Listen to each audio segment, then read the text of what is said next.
যুক্তরাষ্ট্র ইরানের চুক্তির খবরে পুরো বিশ্ব যখন স্বস্তির নিঃশ্বাস ফেলছে, তখনই ইসরায়েলি প্রধানমন্ত্রী বেনিয়ামিন নেতানিয়াহুর কপালে চিন্তার ভাঁজ।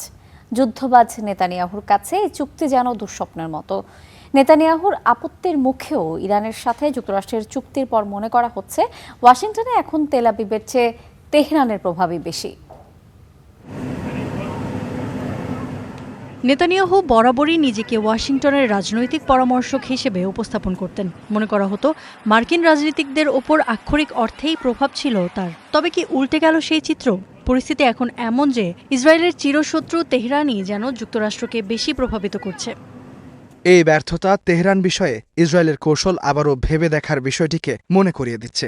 ইসরায়েলকে আরও বাস্তববাদী ও সংযমী হতে হবে। ওবামা প্রশাসনের সময় নেতানিয়াহু কংগ্রেস ও যুক্তরাষ্ট্রের নাগরিকদের সমর্থন আদায় করে হোয়াইট হাউসকে এড়িয়ে যাওয়ার চেষ্টা করেছিলেন, কিন্তু এখন আর সেই সুযোগ নেই বললেই চলে।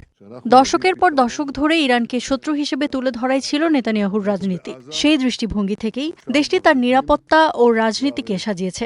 ফলে ইসরায়েলের মিস্টার সিকিউরিটি হিসেবে যে ইমেজ গড়েছিলেন নেতানিয়াহু, ইরান সেটি ভেঙে দিয়েছে।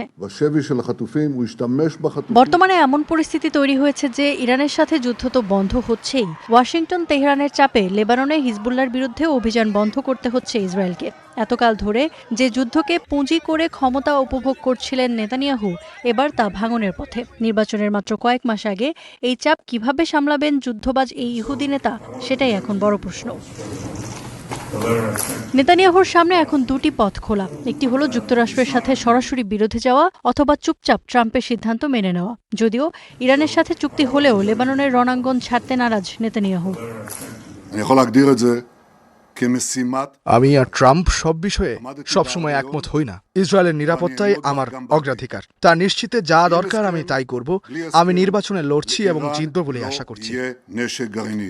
2023 সালের 7 অক্টোবর হামাসের হামলার পর ইসরায়েলকে আরও আক্রমণাত্মক নীতির পথে নিয়ে গেছেন নেতানিয়াহু। নতুন এই নিরাপত্তা কৌশলের কারণে বর্তমানে গাজা, লেবানন ও সিরিয়ার বিস্তীর্ণ এলাকা দখলে রেখেছে ইসরায়েল। দীর্ঘদিন ধরে 3 ফ্রন্টে যুদ্ধের কারণে চরম চাপে দেশটির সেনাবাহিনী। এই পরিস্থিতি থেকে বেরিয়ে আসতে কোনো সুস্পষ্ট কূটনৈতিক পথও খোলা রাখেননি নেতানিয়াহু।